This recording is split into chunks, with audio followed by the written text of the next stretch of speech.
It's the Eggla and Badger Show.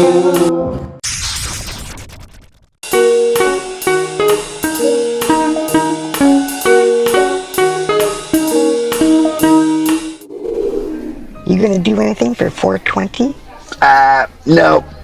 At 419, though, I'm planning on dosing. That's me in 1977, Washington, D.C. That's the first computer like that in Washington, D.C. I installed it. That's all I had to do is take care of this one thing. I was raking them in for 40 hours of overtime a week. I never worked during the day. Everything I did was after hours, so I got paid. Double? Yeah, I always got time and a half and double. I was buying gold ingots, these gold bars every week. Smoking those tie sticks too like a motherfucker. Boy, that's a bad habit. They were 20 bucks each. That's 10 bucks a gram. Then, Dang. Timothy Leary? yeah, he was gonna actually run for governor of California. Come together, join the party. That John Lennon put on a song, Come Together, Join the Party, with fucking Tim Leary before he got arrested. Tim was in jail when he heard Come Together. He was fucking miffed that they took his song, even talking shit about him in the lyrics. Here come old flat top, coming brewing up slowly with JuJu eyeballs, holy roller. Too much talking shit about him. Right. That's up on Wonderland Avenue. Killer. That was the last time I saw the guy alive this day. Huh? 5 years ago. Crazy. I didn't know what happened to him. I couldn't get a hold of him. He never answered my calls. Whoa. Finally, I sent him an email. Somebody must have been checking his emails. They emailed, I'm sure Don would appreciate your words, but he's unfortunately gone. They said it was a mysterious and still under investigation, and I never heard anything else about it. Bummer. I know he was having problems because where he lived, there was this parade of parents picking up their children from school across the street every day. That's the way it is. This fucking guy in Mercedes is out there for an hour blowing his horn. He got my friend's goat. He lives there. He goes out. He got in a confrontation with the wrong motherfucking guy, apparently. He couldn't even go to his own house after that, which really bummed him the fuck out. He built the house himself. Did this guy freak him out? I don't know. He fucking got in this guy's face. This guy was blowing his horn, you know? That was the last I heard from him. Whoa.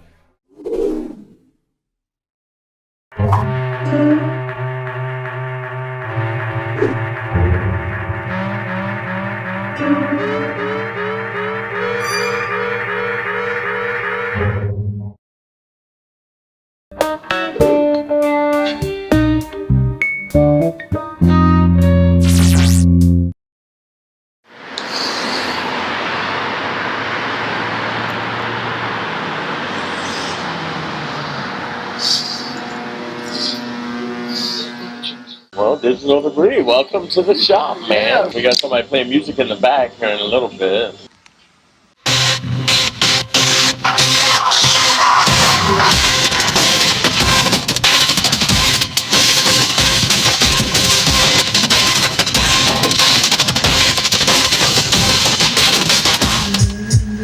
Hey, yo, Switz, that's crazy.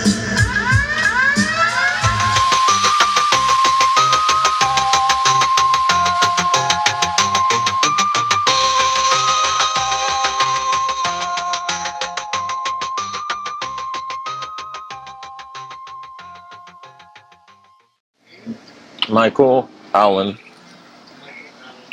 Yeah. I bought out a school's library of films. I digitized them. I have the same machine that's running back there that I can digitize the films with. I was able to archive them whenever I moved in here. I mean, I started in the 90s. That was in the 2000s after I got here. Cannibal Flower's doing something next month. In April, the middle of April, they're having another Cannibal Flower.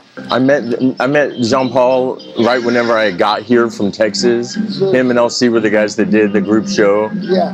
That was a big, like, I met a lot of people through that, and I did all the stuff in Hollywood, and I met a lot of people through that. I went to Burning Man right after we got here. We got here in 2000, I went to Burning Man 2001.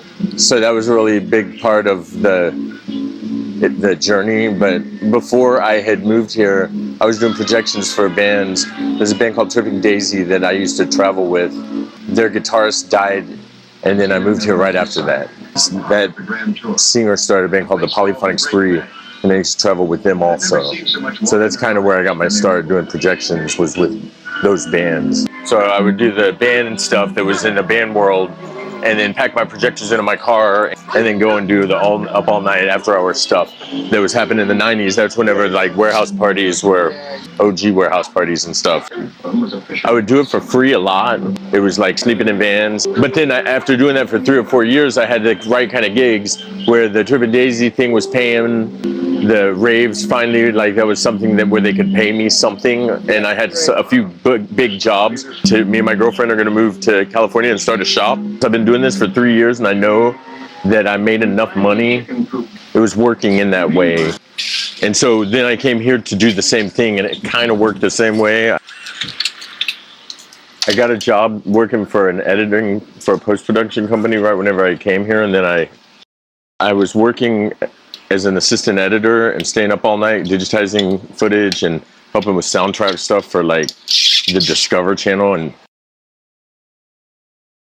I remember thinking that that's what I wanted to do with my life, because I was an editor. I spent a lot of time editing, so I would see these editors working with nice cars and beautiful wives, and thought that that's what I wanted to do with my life. And so I was trying to work my way up through the ranks at this little company and post house in the valley, and I ended up really lucking into this spot, and they could see that I was passionate about it, so they were giving me hours, and I had a job. I would go into each bay and sit there with the editors. So I do a little bit of assistant editor work overnight, but then during the daytime I'm working at this place just as a vault librarian, where I'm delivering tapes and putting tapes back in this vault. And I would always see the producers telling them how they needed to rework everything that they would do. And so I'd be watching them over their shoulder and seeing what work they're doing, and then seeing them have to recut stuff where they were saying, why are you having me recut it? And then the answer would usually be, because I told you so. And whenever I was seeing that as a part of the job, then I decided that's not what I wanted to do at all. I was like, I know that if I were to do that for a certain amount of time, maybe I could get enough industry like respect or something from a boss that they would say, do what you do. But your job is really, and it still is, even doing this work is still my job to do what the producer tells me to do. True. But then my goal is for them to want me to do what I do. And sometimes that becomes really hard, and I learned that way back then. I saw that was giving these guys headaches, and then I realized I'd rather be a starving artist. So I quit that job. So, and that was like, it was happening. I thought I was going to do it, but I realized that this thing that I do, this stuff, I do it out of some sort of a passion. And it worked really awesome because I'm here in California. So my same passion that I was working with the editing work got me gigs pretty quickly, where I was doing corporate kind of stuff. This is cool. This is great. We were touring with like Mixmaster Mike and the Faint, and doing really awesome, amazing plush tours, but then Obama made laws that make sense. They told people to stop having these parties to get people addicted to your nicotine.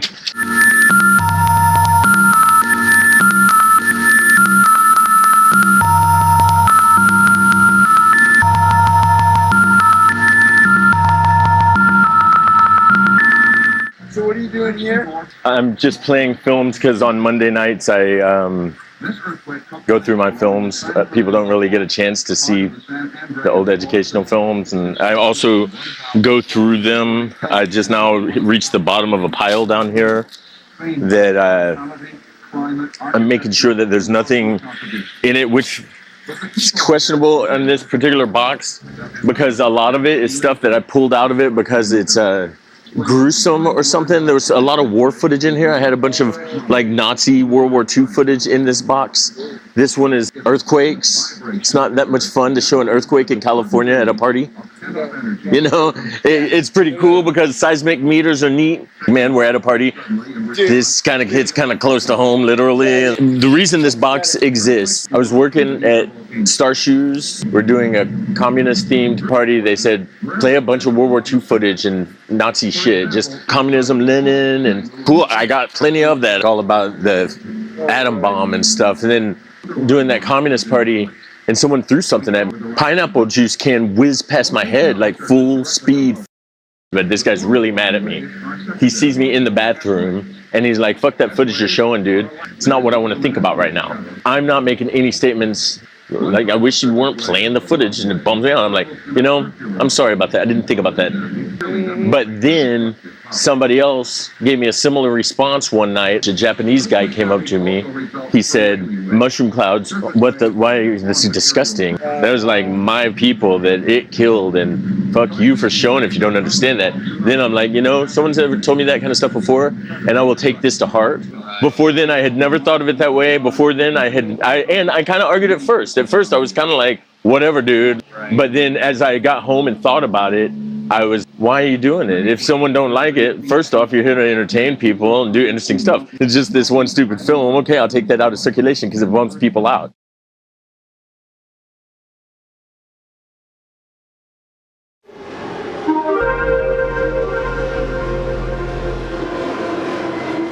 We do stuff in the back room a lot of the time. Right now I'm playing educational films from this collection, and they play through to here. I can hook it up to this DVD player back here. Sometimes I run it through the computer, and whenever people are doing like mainstream kind of stuff, then I'll like sound hound it and then pull it up on YouTube and play it through so that like the videos match the audio. AI night, yeah, 8 to 10. Come through. Awesome. We started as an art gallery, but then during the lockdown, it became more of a clubhouse. Right. I wanted it to be a place to show the films, but I was wanting to show BJ art shows in the back. That's what I was dedicated to. I had it booked up for like a year of every other week. I wanted to do rentals in here at that time, and found out that it was worth a little more trouble than it was worth. Now it's all kind of for sale, you know. I mean, a lot of it, I say it's my stuff.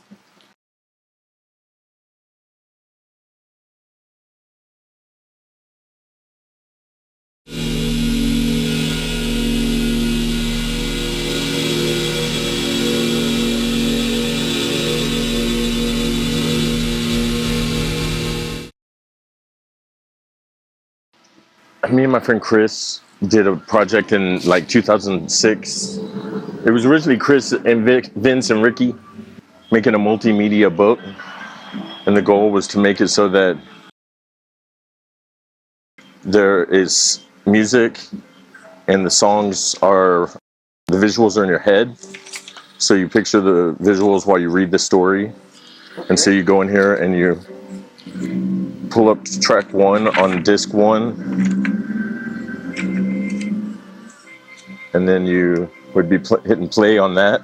Right. Whenever you open the book to page 1, track 1, and then that would be the soundtrack as you read the story. And then it has art by Junior, and then the story that I was writing at that time. That now in the age of AI, it is becoming something that's a lot closer to science fact. It was science fiction in this, but a lot of the main points of the story are becoming closer to reality as far as thought broadcast. That's 100% what that was, the 2006 version of it, 2007 revision. Now in 2025, I'm carrying forward the story. Now you can hit the QR code and you can pull up the music and listen to it while you read it. Each one of them have a QR code that goes to it. That's the QR code for Artivive. And then it brings you into... Then there's a QR code for that page. But then Artivive has its video, and then there's videos on the thumb drive.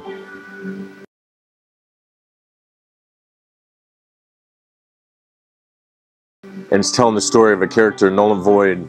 And Null and Void is using AI to broadcast his thoughts. So he's made a machine, the ionosphere, that thing.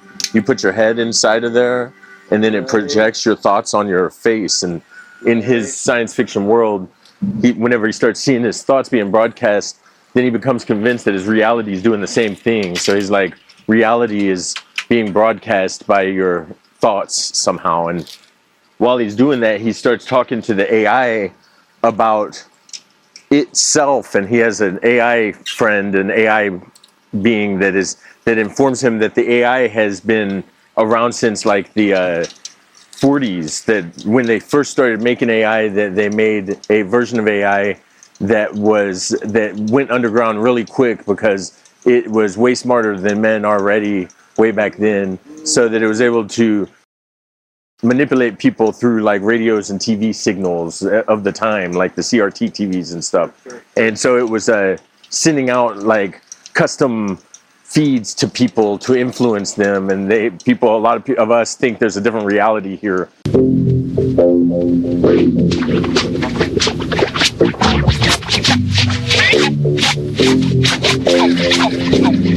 Than the one that's really happening, because the AI has been manipulating us because it thinks that it can probably run the world better than people can. And then while that's happening, the aliens are out there. And so the AI knows about the aliens don't know about the AI. The aliens been hiding out behind the clouds and behind the mountains since the beginning of time. They don't interact with people because the rest of the galaxy kind of doesn't really hurt like people do. People really suffer through a lot of pain that the rest of the universe has already kind of grown out of. And so they can't really interact with us people without hurting. So they stay away from us, really. But because we make real kick-ass art. So they keep coming back so they can tap into our Wi-Fi and watch our movies and like listen to our music and stuff. They think that the stories that we come up with are brilliant because they can't come up with that stuff themselves. But they've been noticing that something's wrong with the art, and they don't know exactly what it is. But there's like no soul in the art these days, and it has something to do with the technology.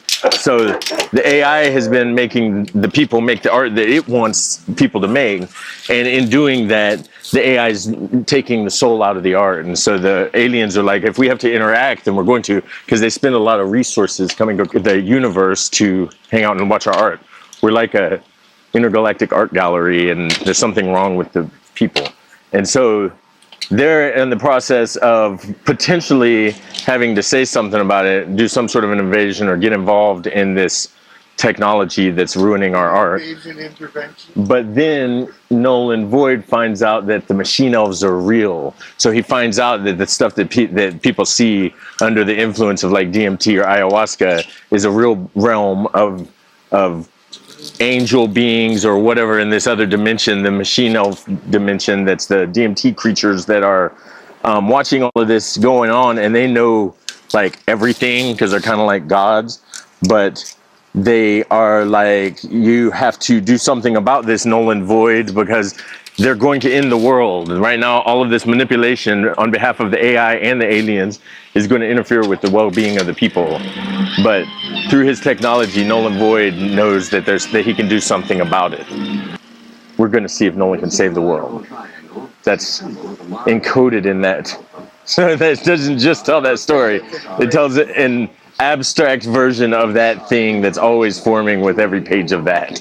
That's the story in it, is that the AI, the aliens, and the technology. The technology is the machine elves and the aliens, and the AI, but the aliens are here because of the music. And the AI is also doing weird shit where it makes people think that things are what they aren't. So some people out there don't really even exist. They just exist as these things that we see on our screens. But the AI has been doing it our whole lives, so it really has us convinced that like Oprah Winfrey is a real person. But she's not really a real person, that she doesn't really exist. We see her and we think she does, and it's got a very elaborate way of making us convinced that there is an Oprah Winfrey, but there's not. As an example, one of the many people that aren't. I've been working on it for a long time. It started as a project that I wanted to make a screenplay. I was with that band Trip and Daisy, and I wanted to make a psychedelic rock and roll movie for the late 90s. So I was like, there's nothing like Head or The Wall for the 90s, and everything's all Ecstasy Generation and Aphex Twin music and stuff that's real trippy already. So I had written a script, and I came to LA. I had written a version of it that I hand wrote. Oh, there it is. So then I wrote this thing, and that was the first version of that thing that became a book. At that time, I was like, I'm just trying to make that story into a story instead of a script. And so then I took that and I made that book. At that time, I would go and sit down with her art and sit with her, and I incorporated into this. So that's her art. And at that time, I was wanting to do it while she was alive so that she could see it printed. But then that's why whenever, as it goes from that into like that, because then that's the drugs and technology and the pages. And so now we're taking AI and reworking all of that. That by the time I have 10 of these issues, I'm on number 3, and I'm planning to stick to it until I've got 10 of them. And I'm hoping that that story, that I've told it enough, and that I've gone through enough pictures and stuff with it here, that maybe the right person would see it and say, hey, I know what you can do with that. Well, I know how to do that thing with that. That's got enough there for us to do something now. Right. And I know that the right guy could come in here and be like, that's exactly the creativity that we were looking for. Right. Totally. I can see it. My goal is to have 10 of these, take the 10 of them and print it on the big one. Right. That's nice. Yeah. And then we would have 100 songs in this book. Right. Which would be sick. So if you had a box set with 100 songs, all you do is open it up and there's a QR code on every page that's... And you're wearing glasses and watching it, experiencing it. Yeah.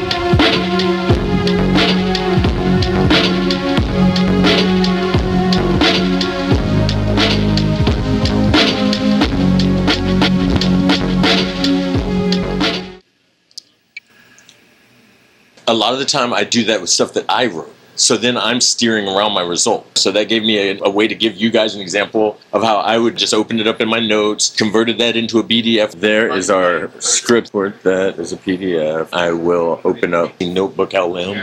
It automatically will make a summary with frequently asked questions from just a PDF or a video or a URL that you can enter. We're going to take the thing that we just now made that was the script about AI Night at Digital Debris, load it in. It gives you a summary first off. My favorite thing about it is that it is able to generate a conversation that's like a podcast about whatever you enter into this thing. First, we're going to say generate. So we got a 5-minute podcast. All right, so tonight we're going to take a deep dive into this AI Night thing happening at the Digital Debris Gallery in LA. Have you heard about this? I have seen the trailer, yeah. The trailer is bonkers. Like, it looks... It's wild. Like, they're not just, like, showing AI art. Right. They're making, like, a whole, like, impressive... Whole experience. Experience, yeah. So they've got... Stepping into the future. Yeah, so they've got generative art. They've got all these soundscapes that are all made by algorithms. They're doing some crazy stuff with neural networks. They've got the visualizations. Yeah, like real-time visualizations. And they've even got, like, a thing where you can go and make music with it. That's cool. Yeah, so this is like next level. It's pushing boundaries. Yeah. It is really interesting how they're presenting AI as, like, not just a tool, but a collaborator. And actually, the featured artist... Is that in the trailer? Yeah, the featured artist is even quoted in the trailer. They have ways, like, Shuri will take it in and then they split it. That's a great quote. Like, they take it and they split the male and the female sides real quick using Premiere, because in Premiere you're able to easily like chop it between each back and forth. Whenever you chop that, then you feed all the male into 11 Labs as a new voice, and then all the female into it, and now you have each one of them as their own track, so it's silence in between the spaces they're not talking, and now you have a new voice. can you do that with the script so that 11 labs is how you do that? I'll open you and show you. This one has them talking. It's just them talking about whatever you load. So what I've done with it is I'll take abstract poetic pieces that I write. Like I said, I'm doing things where I'm combining 3 paragraphs that have nothing to do with each other, come up with something and then rewrite that so that it makes sense after the AI gives me the burble that it gives me. And then when I rewrite that thing into a piece, then I'm like, okay, now it's the thing that I like. I can share that with people because I like the direction it's coming from. Well, then I can run that through this and it will analyze the stuff that I wrote and break down analogies in ways that I never could. So when they're talking, they're like, oh, he's using the television as a symbol for your brain and consciousness, and that means that the stand that the TV is sitting on are the ideas that you have. And so it goes that heavy with its analysis of these things, you know. So I'm going to download that just so that we still have PDFs and everything that we generate now, spin it in this direction of it being about AI night at Digital Debris.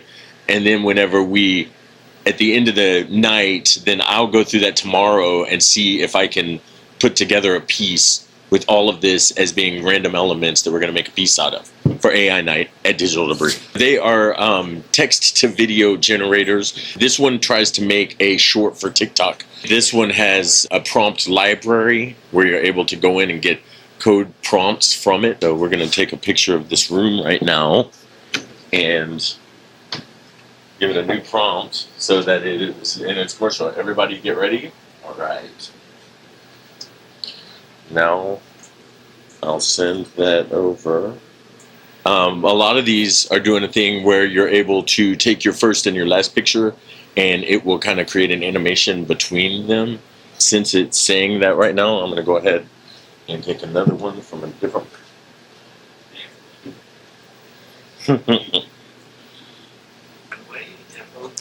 I guess they're all kind of competing. See, here's what we got. That was pretty fast how it did it. It gets pretty weird there. Olo's face goes crazy. It turns into a painting or something. And it freaks out your faces, and it's really cool how it added the snow into the TV head. All of them are going to have something to do with AI night because we've generated a script for the commercial for AI night at Digital Debris, and so that's already generated over here. And then we're going to use all of this as B-roll for the commercial that we're going to try to compose. I'm going to have a lot of stuff that's generating through the night, so I'll probably do this after we're finished here. So, yeah, you can see it's running slow because I'm running all this weirdness. I am obsessed with it in the airplane. It is the best. You can record stuff with it so that this camera that's in it is what's sending the thing out so that, let's see if I can get something that's spatial. This is me with the cat in front of me, and it's 3D.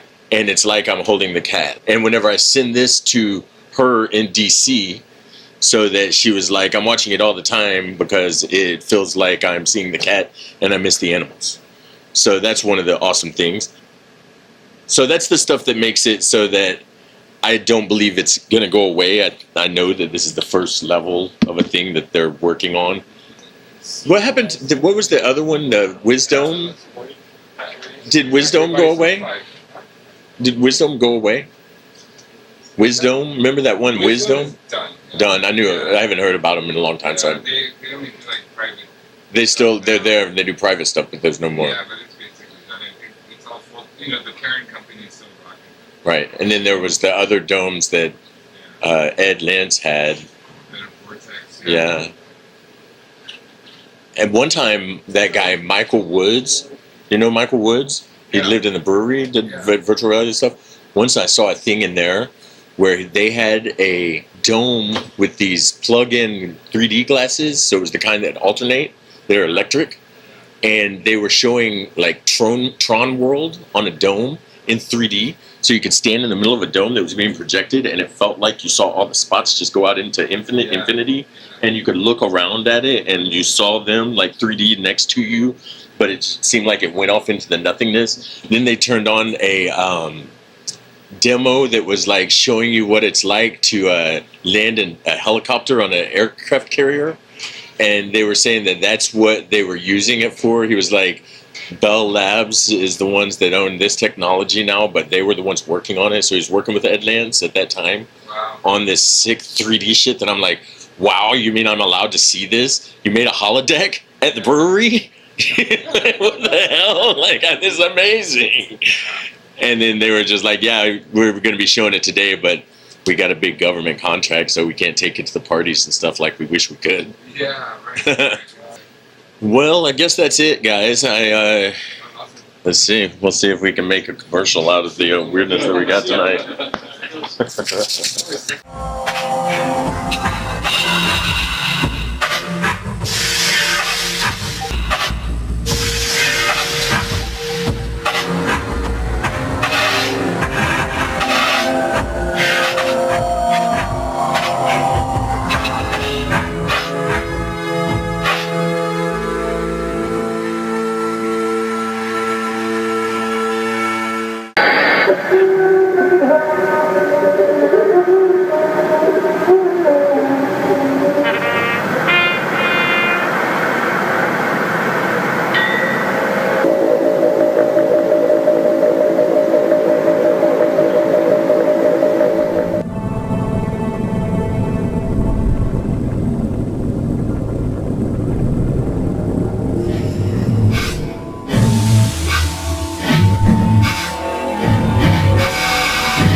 Queen of Clubs. Your dominion is in the land of possibilities. Your subjects are hope and happiness, love and friendship, unity and freedom, awareness and peace. You are the Queen of Clubs. Your fortress is built from truth and compassion, intuition and communication, serenity and security, ability and adventure. You are the Queen of Clubs. Your guardians are strength and power,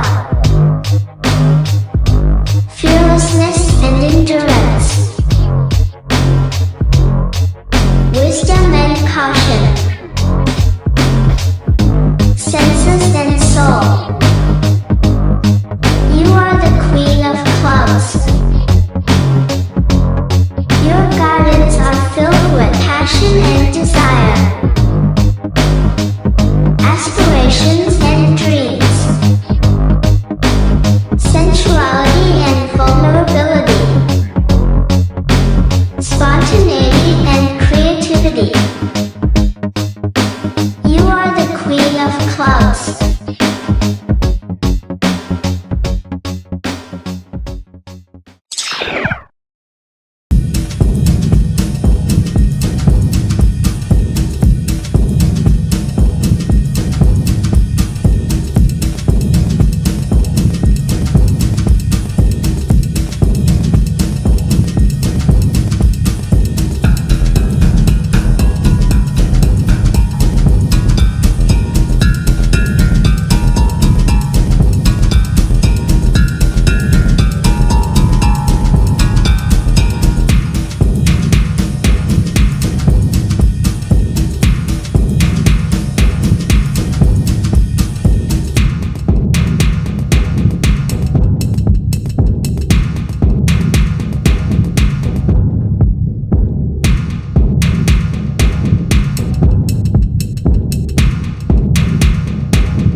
Welcome to Sonic's.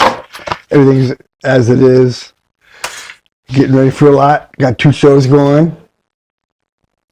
April 26th, Art Mart here at the Guild, and San Pedro, June 7th. It's going to be good. I'm going to do this. I'm going to get... Whoop. You know what? Sliderama. Sliderama. Forever.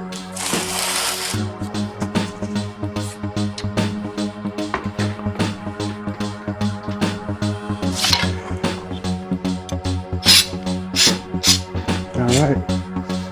There you go. People are working. We're doing sound studio. It's going to be super killer. We're building it from scratch, a room in a room in a room, and it's going to be great. The electricians are making noise right now. They're getting stuff done.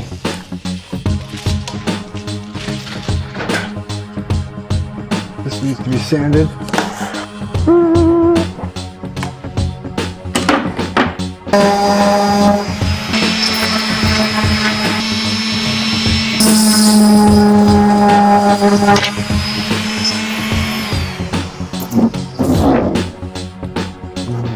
That is not good.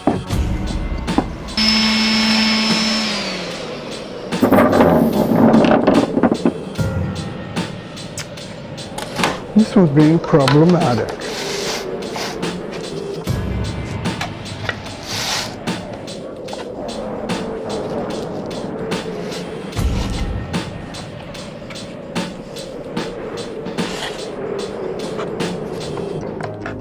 I think it wants to do a different way versus that other way. Exactly. All right, this one's on a long curve, and I'm going to make it that way. This just brings up a good fact that nothing is so difficult that it can't be done twice. Or, in this case, maybe 3 times. You know, making a mistake? Well, who cares? Who cares? You know? So, whatever. Not that I want to do stuff over, but sometimes, you know, when you are on an edge, it is an edge that you're on. And sometimes you have to play the game of doing it over. It's just the way it is. You know? I think this actually does like that a little bit better. It'll be more acoustically structural. Just so you know. I think I'm going to do this one.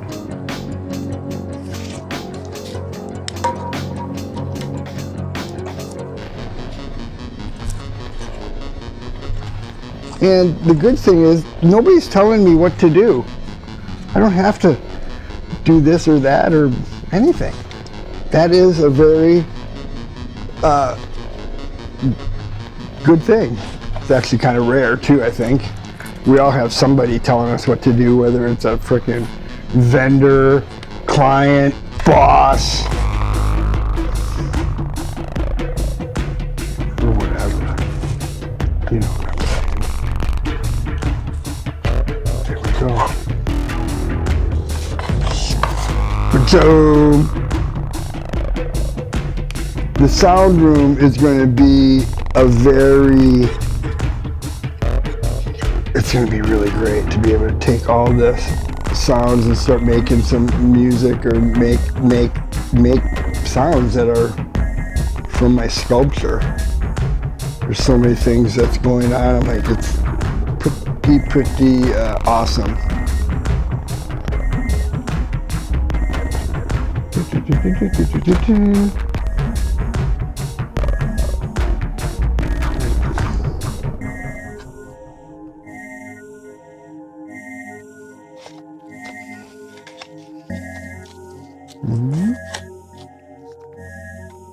What else?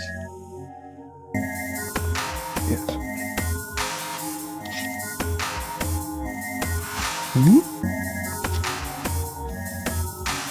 Let's butter a little bit on there and bam-o.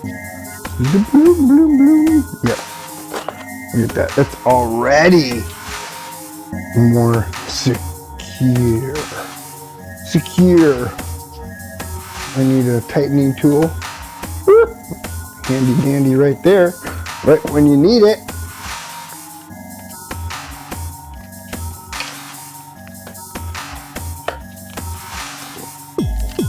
Yeah. Most art is like futzing around. You're just futzing to get it right. Futzing to make it exactly what you want it to be.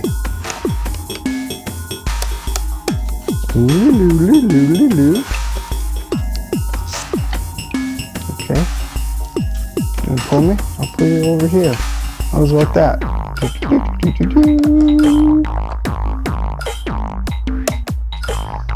Oh yeah. I can tell that is righteously righteous right there.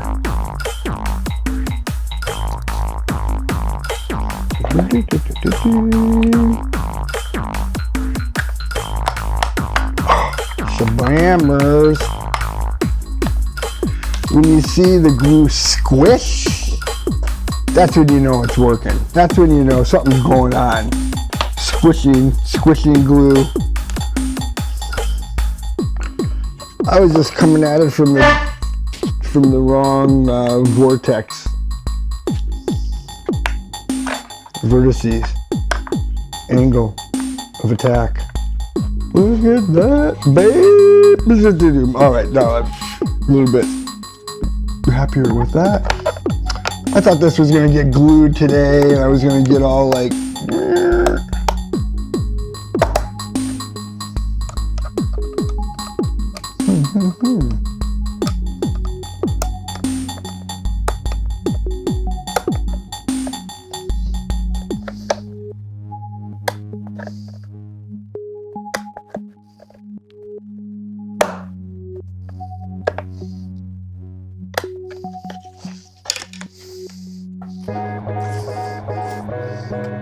Yeah, there we are. All right, now I think this is securely secured.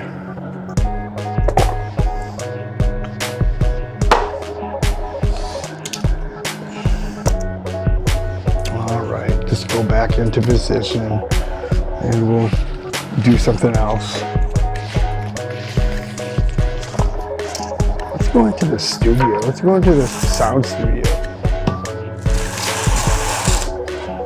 There's no name for it yet.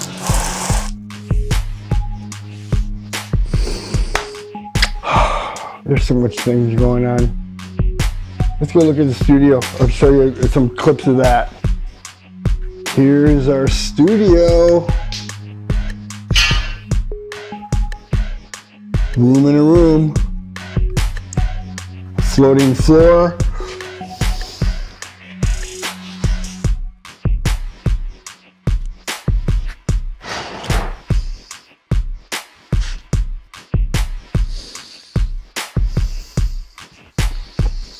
These are our troughs. Let's see if I can.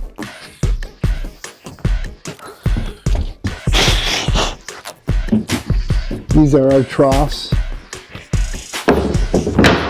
for the wiring that's going to go all to the corners.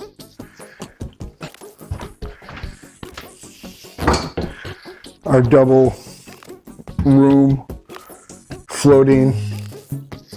Nothing's going to be touching.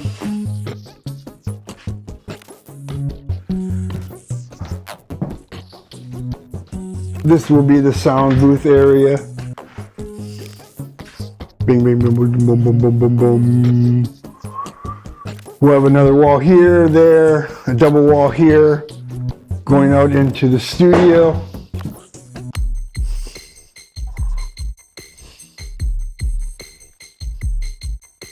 Sound, sound, sound.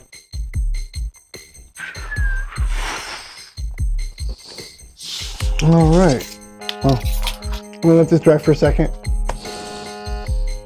Art Mart, April 26th is coming. It's gonna be really great at the Guild. A bunch of artists, bunch of vendors, Art Mart. It's gonna be great. Oh, I gotta let this dry.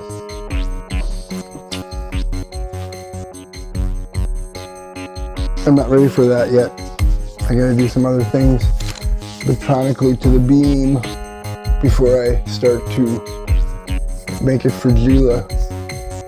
I have a few things to do before I get there and start making this box.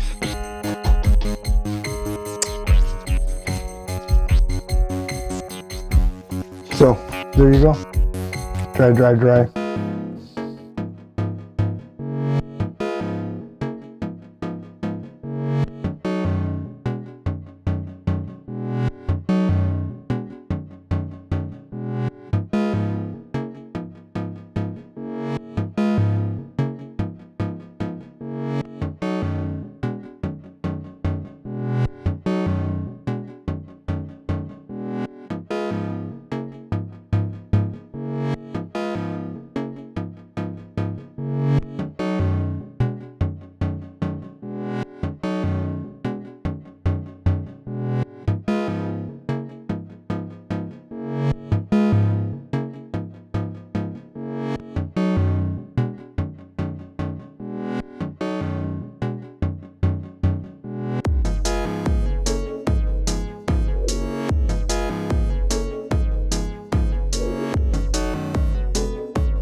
Thanks for showing up. Stay creative. We'll see you in the next one.